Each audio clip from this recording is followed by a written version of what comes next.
Hello students, कैसे हैं आप सभी। तो आज की क्लास में हम 11th क्लास का एक छोटा सा चैप्टर करेंगे, ट्रायल बैलेंस। 3 नंबर का क्वेश्चन आता है, पक्का आता है। कोई एग्जाम में तो, कई स्कूलों में तो 6 नंबर का भी दे देते हैं टीचर। तो इसलिए इंपॉर्टेंट चैप्टर है, बट छोटा सा चैप्टर है, तो अच्छे से समझना है, ठीक है। तो आप एक बात बताइए, ट्रायल बैलेंस का मतलब क्या होता है, ट्रायल बैलेंस होती क्या है। आप लोगों को अगर ये पता है तो इसका मतलब है कि कुछ कुछ आपको पता है। ट्रायल बैलेंस हमारी अकाउंटिंग का प्रोसेस का एक पार्ट होता है। आपने अकाउंटिंग की डेफिनेशन पढ़ी होगी कि किसी भी ट्रांजैक्शन को रिकॉर्ड करना, क्लासिफिकेशन करना, समराइजेशन करना, एनालाइज करना और उसके बाद कम्युनिकेट करना, आपने ये पढ़ा होगा। तो उसमें जो समराइजेशन है ना, उसमें 3 अकाउंट आते हैं, एक ट्रायल बैलेंस, एक trading and profit and loss account और एक balance sheet. Trial balance journal entry करने के बाद, उससे लेजर बनाने के बाद, फिर लेजर को यह देखने के लिए कि लेजर हमारे करेक्ट प्रिपेयर हुए हैं कि नहीं हुए, उसके लिए एक स्टेटमेंट प्रिपेयर की जाती है जिसको बोलते हैं ट्रायल बैलेंस।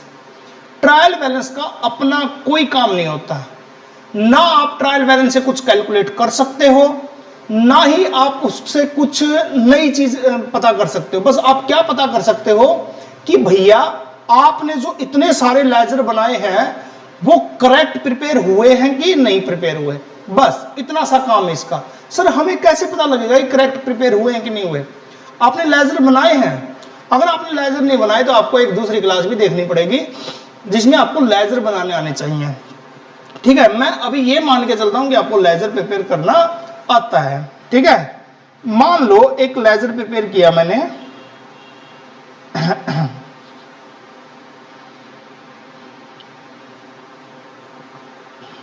ये एक मिनट रुक जाओ, ये एक लेजर है, ठीक है। सर किसका लेजर है ये, अभी नाम दे देते हैं इसको, ये है कैश अकाउंट। लेजर क्या होते हैं, हर ट्रांजैक्शन का अलग अलग अकाउंट बनाना, ठीक है। इसमें नाम दिया मैंने पर्टिकुलर, अरे यार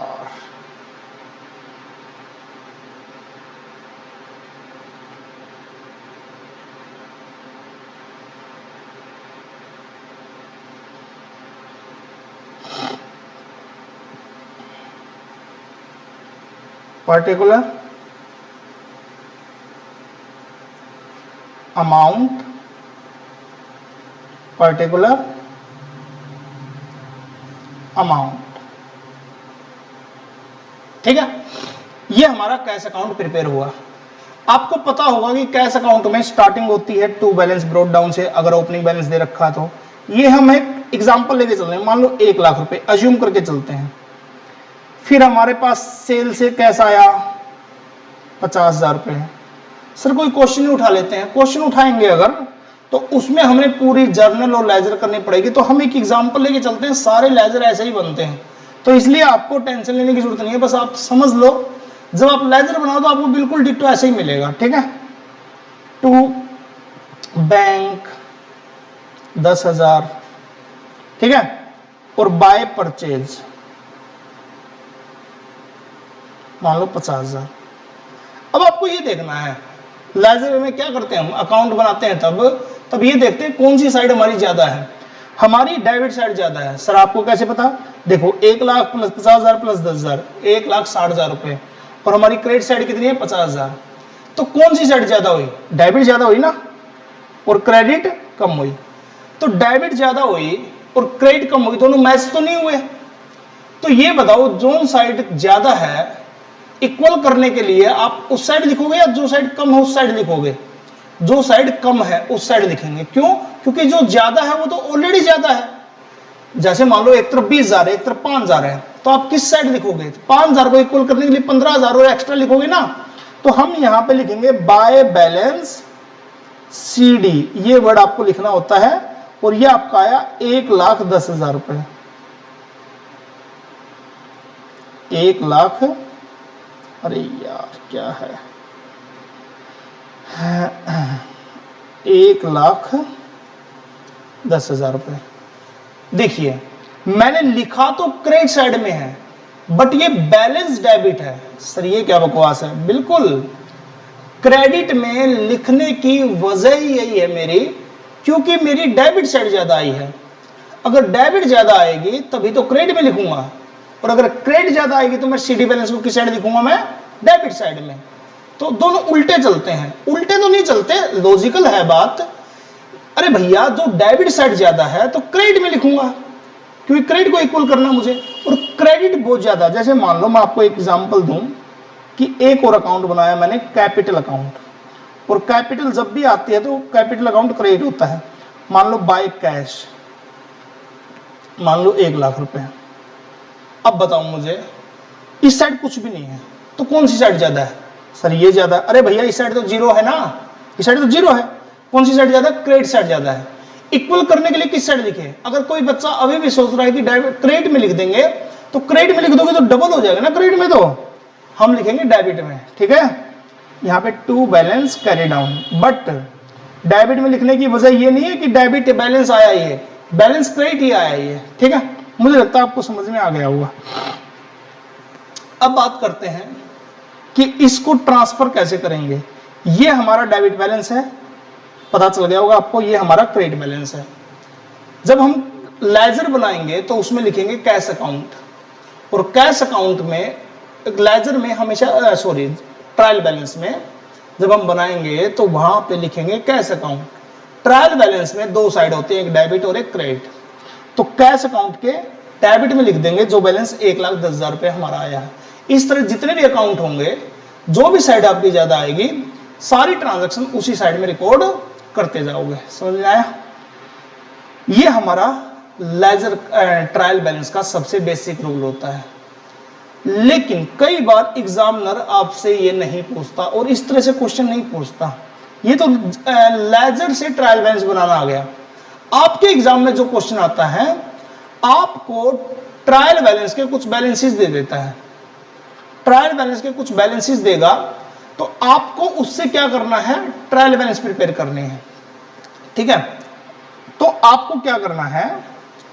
पहले एक लॉजिकल बात समझो। अगर आपके पास कोई एसेट्स है, आपके क्वेश्चन में कोई एसेट्स है, तो उसका बैलेंस हमेशा डेबिट रहेगा, ये अपने नोट्स में लिख लो। और अगर कोई लायबिलिटी है तो उसका बैलेंस हमेशा क्रेडिट रहेगा।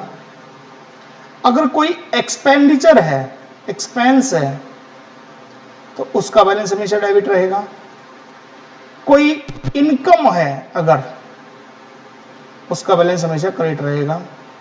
और कैपिटल का बैलेंस हमेशा क्रेडिट रहेगा।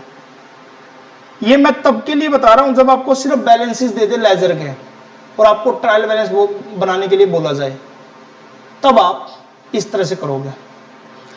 आपको बस याद रखना है कि एक्सपेंस और एसेट्स दोनों डेबिट होते हैं, और इनकम, कैपिटल और लायबिलिटी तीनों क्रेडिट होते हैं। बस इतनी सी बात याद रख लो, आपका एग्जाम में क्वेश्चन गलत नहीं होगा। ठीक है, एक क्वेश्चन करते हैं हम, उससे समझते हैं। मैंने ये क्वेश्चन एक टीएस गरेवाल से ले रखा है। ठीक है, following is the ledger account of the balances. Ledger के बैलेंसेज दे रखे हैं आपको। ठीक है, आपको बनानी है ट्रायल बैलेंस। जल्दी से मेरे साथ साथ बनाएंगे आप लोग। ठीक है, ऐसा करते हैं, इसी पेज पे बना लेते हैं, इसको हम क्लीन कर देते हैं।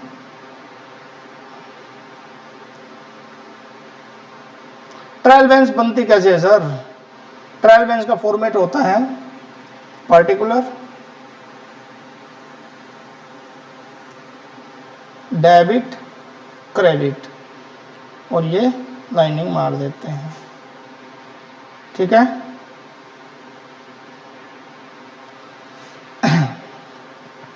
अब देखो परचेज।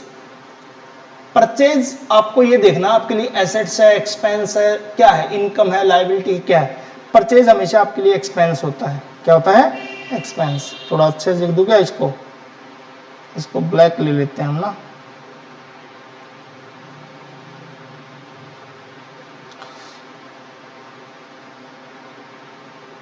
एक्सपेंस हमेशा क्या होता है? परचेज हमेशा क्या होता है? एक्सपेंस। तो परचेज को हम, एक्सपेंस का बैलेंस हमने क्या बताया था अभी, एक्सपेंस हमेशा डेबिट होता है। परचेज किस में लिखेंगे हम, डेबिट में। ऐसा करो आप अपना एक फॉर्मेट बनाओ और मेरे साथ साथ लिखते रहो, ठीक है। डेटर, डेटर मेरे लिए क्या होती है, एसेट्स। डेटर हमेशा एसेट्स होगी आपके लिए, ठीक है। परचेज कितना था, 1,04,000 रुपए। डेटर, डेटर मेरे लिए एसेट्स है, तो ये भी बाई चांस डेबिट ही होगा, 18,550 रुपए। उसके बाद प्रीमाइजेज, प्रीमाइजेज देखो, प्रीमाइजेज आपके लिए एसेट्स होती है। प्रीमाइजेज का मतलब होता है बिल्डिंग्स, तो प्रीमाइजेज भी आपके लिए, अरे भैया प्रीमाइजेज, ठीक है। इसके बाद सेल, प्रीमाइजेज कितने की है, 62,000, ये भी डेबिट होगा। सेल, सेल आपके लिए इनकम होती है। तीन चीजें क्रेडिट होंगी, याद रखना, इनकम, कैपिटल और लायबिलिटी, रट्टा मार लो। इनकम, कैपिटल और लायबिलिटी, तीन चीजें क्रेडिट होंगी, दो चीजें डेबिट होंगी, एक्सपेंस और एसेट्स, बस। सेल, सेल हमारी क्रेडिट होगी, 1,49,000, सेल 1,49,000, ठीक है। इसके बाद रिटर्न आउटवर्ड क्या होता है सर, ये वर्ड अगर आपने नहीं सुना है तो हम परचेज रिटर्न को रिटर्न आउटवर्ड बोलते हैं, लिख लो इसके सामने। परचेज रिटर्न को रिटर्न आउटवर्ड और सेल रिटर्न को रिटर्न इनवर्ड, ठीक है। तो परचेज रिटर्न क्या होता है सर, आपने तो बताया नहीं।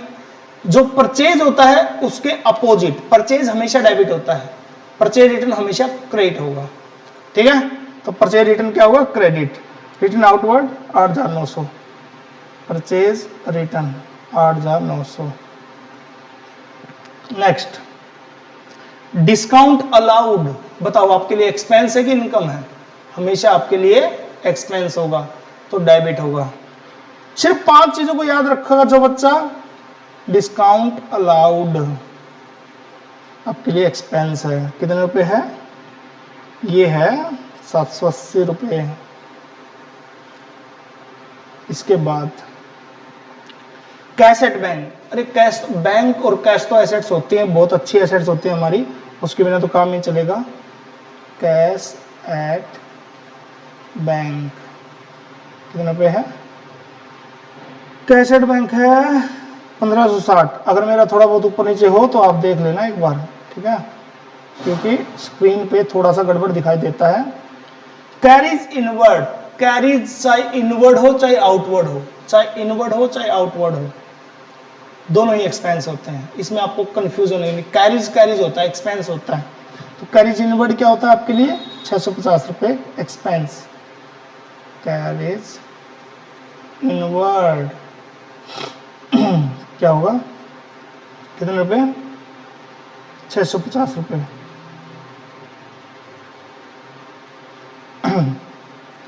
सैलरी, सैलरी 3,900 रुपए खर्चा होता है, सैलरी सबको पता हुआ ये तो, कहीं ये भी ना पता हो।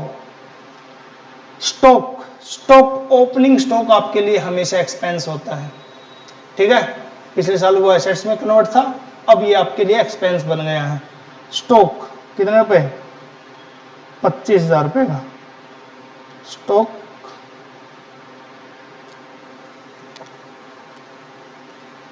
₹25,000 का। सर जीएसटी आपके सिलेबस का पार्ट नहीं है, ट्रायल बैलेंस में बिल्कुल नहीं है, सिर्फ जर्नल में है, ये सिर्फ दे रखा है। लेकिन अगर कई बच्चे ऐसे भी होते हैं कि भैया हम तो करेंगे, कराओ हमें, तो इनपुट जीएसटी आपके लिए एसेट्स होता है और आउटपुट जीएसटी आपके लिए लायबिलिटी होता है। तो इनपुट को आप एसेट्स में डाल सकते हो, मगर हम नहीं डालेंगे क्योंकि हमारे सिलेबस का पार्ट नहीं है। ये देखो आउटपुट आई जीएसटी, ये आपके लायबिलिटी का पार्ट है, ठीक है। तो हम तो नहीं डालेंगे इसको और हमारा आंसर मैच हो जाएगा। ड्राइंग, ये एक नया पॉइंट है, कैपिटल को कम करता है। कैपिटल खुद क्या होती है आपको पता है, क्रेडिट। मैंने बताया ना, 3 चीजें क्रेडिट होती है, कैपिटल, इनकम और लायबिलिटी।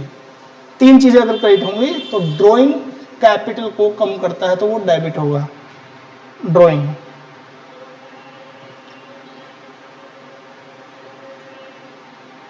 कितने रुपए? 7,950 रुपए।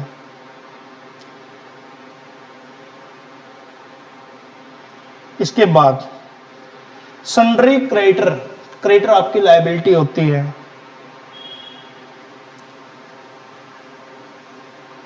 कितने रुपए है? क्रेडिटर है आपका 8,300 रुपए। इसके बाद रिटर्न इनवर्ड, मैंने बताया ना, रिटर्न आउटवर्ड क्या होता है, दोबारा बताओ, परचेज रिटर्न, और रिटर्न इनवर्ड क्या होता है, सेल रिटर्न।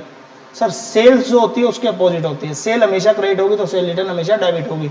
नोट्स बनाते रहना आपने दोबारा दोबारा देख के। सेल रिटर्न कितनी आपकी? 5,360। सेल्स रिटर्न 5,360, 5,360 रुपये। फर्नीचर आपको पता ही होगा, फर्नीचर तो एसेट्स होता है, कैश इन हैंड, दोनों ही एसेट्स हैं, फर्नीचर और कैश इन हैंड।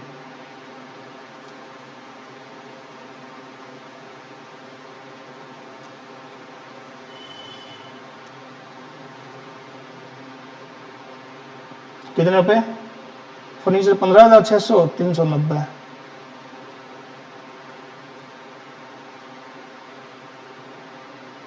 चलिए नेक्स्ट, कैपिटल।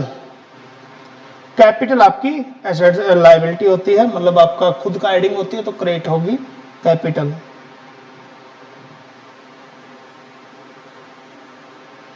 कैपिटल कितनी है आपकी? कैपिटल है आपके पास 85,000 रुपये, 85,000। नेक्स्ट, फैक्ट्री वेजेस, कोई भी वेजेस हो, कोई भी खर्चा हो, सारे खर्चे होते हैं। फैक्ट्री वेजेस कितने रुपए की? 5,830 रुपये। फैक्ट्री वेजेस 5,830 रुपये।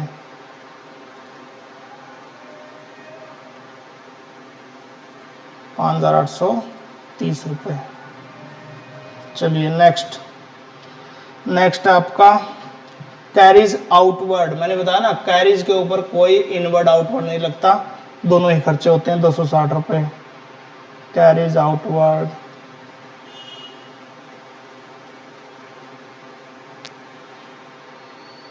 ₹3,260, यही था ना। कैरीज आउटवर्ड के बाद नहीं, सिर्फ 260 रुपये ना, फैक्ट कैरीज आउटवर्ड, सॉरी, सिर्फ 260 रुपये। चलिए नेक्स्ट, रेंट रिसीव्ड। रेंट पे करना आपके लिए खर्चा है, रेंट रिसीव्ड आपके लिए इनकम है। रेंट पे करना, अगर अकेला रेंट दे दे, सिर्फ रेंट, ना पे करना बोल रखा ना रिसीव्ड करना बोल रखा, तब आप ये अज्यूम करोगे कि रेंट पे किया है, पे किया है।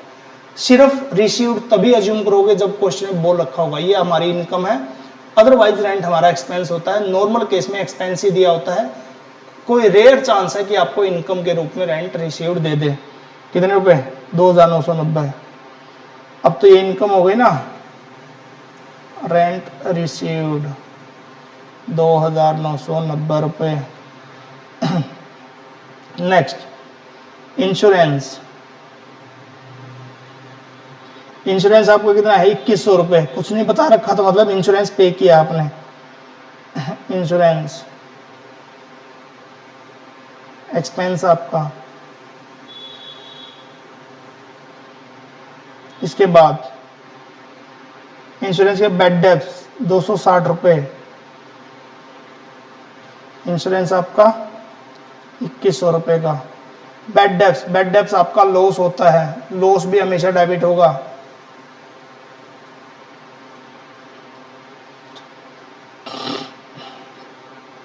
बस हो गया। अब देख रहे हो, जब आप ट्रायल बैलेंस बनाओगे तो आपको टाइम तो लगेगा, बट आसान बहुत है। कहने का मतलब ये रहा कि भैया आपको बेसिक अगर पता है सारा, कि आपको ये पता है कि आपने सिर्फ 3 चीज़ों को क्रिएट करना है, इनकम, कैपिटल और लायबिलिटी को, और 2 चीज़ों को डेबिट करना है, एक्सपेंस और एसेट्स को, तो आपका सारा पॉइंट ठीक हो जाएगा, आपको इसमें कोई कन्फ्यूजन नहीं आएगी। ठीक है, तो अल्टीमेटली बात यह है कि आपको टॉपिक को जब करना है तब आपको ये देखना है बस ट्रायल बैलेंस बनाते हुए कि आपकी कौन सी चीज एसेट्स है। अगर आपको यही नहीं पता एसेट्स क्या होती है, लायबिलिटी क्या होती है, तब तो अलग बात है, फिर तो कर ही नहीं पाओगे। पहले ये जान लो कि एसेट्स क्या क्या होती है हमारे लिए, लायबिलिटी क्या क्या होती है हमारे लिए, तो बस आपको ये पता चल गया तो 3 चीजें हमेशा डेबिट होंगे। कुछ एक्स्ट्रा ऑर्डिनरी चीजें जैसे ड्रॉइंग जो आपकी इसमें नहीं आती, तो जो इसका रिलेटेड है उसके अपोजिट रहेंगे, जैसे परचेज रिटर्न परचेज के अपोजिट, सेल रिटर्न सेल के अपोजिट, ड्रॉइंग कैपिटल के अपोजिट। ठीक है, तो इस तरह से आप अल्टरनेट कर सकते हो। एक छोटा सी बात और बता देता हूं मैं, कई बार आपके क्वेश्चन में रीड्राफ्टिंग ऑफ ट्रायल बैलेंस आएगा, दोबारा बनाना, मतलब ट्रायल बैलेंस वो बना के देगा बट कुछ गलतियां कर देगा। वो गलतियां क्या कर देगा कि भैया हमें नहीं पता कि इसमें क्या गलती है। देखो, बिल्डिंग डेबिट होनी चाहिए, डेबिट ही है, मशीन डेबिट होनी चाहिए, डेबिट ही है, रिटर्न आउटवर्ड, ध्यान से समझो, रिटर्न आउटवर्ड क्या होता है हमारा, परचेज रिटर्न की cell return, purchase return, purchase return debit होना चाहिए, क्रेडिट होना चाहिए, क्रेडिट होना चाहिए, क्योंकि परचेज डेबिट होते हैं। तो ये गलत लिख रखा है, इसको क्रेडिट में लिखना चाहिए था, आप लिख लेना, दोबारा ट्रायल बैलेंस बनाना, ये तो डेबिट में लिख रखा है, इसको क्रेडिट में लिखना। बैड डेब्ट डेबिट में आएगा। कैश, डिस्काउंट रिसीव्ड, देखो फंसा रहा है ना, डिस्काउंट रिसीव्ड हमारी इनकम है और इनकम हमेशा क्रेडिट होनी चाहिए, ये यहाँ पे नहीं आना चाहिए। बैंक ओवरड्राफ्ट लायबिलिटी होता है, बैंक हमारा एसेट्स होता है, बैंक ओवरड्राफ्ट लायबिलिटी होता है, लायबिलिटी क्रेडिट होता है, ये भी नहीं आना चाहिए। क्रेडिटर, ये भी नहीं आना चाहिए, लायबिलिटी होता है। परचेज, ये आना चाहिए, मतलब ये तीनों चीजें यहाँ नहीं आनी चाहिए, क्रेडिट में आनी चाहिए, तो इसको यहाँ से उठा के क्रेडिट में लिख दो। कैपिटल बिल्कुल ठीक लिख रखा। फर्नीचर, देखो फिर दोबारा गड़बड़ कर दी, फर्नीचर हमारी एसेट्स होती है, फर्नीचर डेबिट में आना चाहिए, ये नहीं आना चाहिए। सेल, ये आना चाहिए, डेटर नहीं आना चाहिए, क्यों नहीं आना चाहिए सर, डेटर हमारी एसेट्स होती है तो ये डेबिट में आएगा। इंटरेस्ट रिसीव्ड, ये आना चाहिए क्योंकि इनकम है, तो ये दोनों उठा के डेबिट में लिख दो। 3 यहाँ आएंगी क्रेडिट साइड में, 2 डेबिट साइड में, बाकी सारी सेम की सेम, तो हमारी ट्रायल बैलेंस मैच हो जाएगी। इसको बोलते हैं रीड्राफ्टिंग ऑफ ट्रायल बैलेंस। अगले क्वेश्चन का देख लेते हैं। कैपिटल नहीं आना चाहिए क्योंकि क्रेडिट में जाना चाहिए। बैड डेब्ट्स रिकवर्ड, देखो बैड डेब्ट्स तो डेबिट होगा, लॉस है, बैड डेब्ट्स रिकवर्ड हमारी इनकम है, ये भी नहीं आना चाहिए। क्रेडिटर भी नहीं आना चाहिए, देखो फंसा रहा है ये तो। रिटर्न आउटवर्ड भी नहीं आना चाहिए, बताओ, रीड्राफ्टिंग करते हुए अब तो सारी गलती कर रहा है ये। बैंक ओवरड्राफ्ट, ये भी नहीं आना चाहिए। रेंट आना चाहिए, रेंट अकेला लिख रखा तो मतलब खर्चा है। सैलरी भी आना चाहिए, ये सारे क्रेडिट में आएंगे जो ऊपर मैंने टिक किए हैं। ट्रेड एक्सपेंस, ये भी ठीक है, कैश इन हैंड भी ठीक है, ओपनिंग स्टॉक भी ठीक है, परचेज भी ठीक है। डेटर यहाँ नहीं आना चाहिए सर, क्यों, क्योंकि हमारी एसेट्स है। बैंक डिपॉजिट, ये भी नहीं आना चाहिए, हमारी एसेट्स है। डिस्काउंट अलाउड, ये भी नहीं आना चाहिए, हमारी एसेट्स, एक्सपेंस है, एक्सपेंस डेबिट में आएगा। ड्रॉइंग, ये भी नहीं आना चाहिए, कैपिटल क्रेडिट होती है तो ड्रॉइंग डेबिट होता है। रिटर्न इनवर्ड, इनवर्ड मतलब सेल रिटर्न, ये भी नहीं आना चाहिए, सेल क्रेडिट होती है ना, सेल रिटर्न तो डेबिट होगा। सेल ठीक है, मिसलेनियस पेबल भी ठीक है, लायबिलिटी है, ग्रांट रिसीव्ड भी ठीक है। तो इसमें ये मिस्टेक कर रखी है, तो इनको आप क्या करोगे, जो मैंने टिक किए हैं, गलत टिक किए हैं, उनको उठा के डेबिट साइड या जो डेबिट के हैं वो क्रेडिट साइड पे आप पुट कर दोगे, तो आपके रीड्राफ्ट होंगे। तो ट्रायल बैलेंस में आपको इस तरह का क्वेश्चन दिया जाता है। तो ट्रायल बैलेंस में आपको बस यही याद रखना, 1 नंबर का क्वेश्चन ट्रायल बैलेंस में आ सकता है कि किसका क्या बैलेंस होता है, तो हमेशा याद रखना एसेट्स और एक्सपेंस का डेबिट बैलेंस पूछ लेगा वो। राम एक डेटर है, इसका बैलेंस क्या रहेगा, हमेशा डेबिट रहेगा क्योंकि वो एसेट्स है। ठीक है, तो आप इस तरह से इसके क्वेश्चन कर सकते हो। ट्रायल बैलेंस में इससे ज्यादा कुछ नहीं है, तो अल्टीमेटली आपको इस तरह से ये पॉइंट करना है। Thank you very much. Next class में मिलते हैं नेक्स्ट टॉपिक के साथ।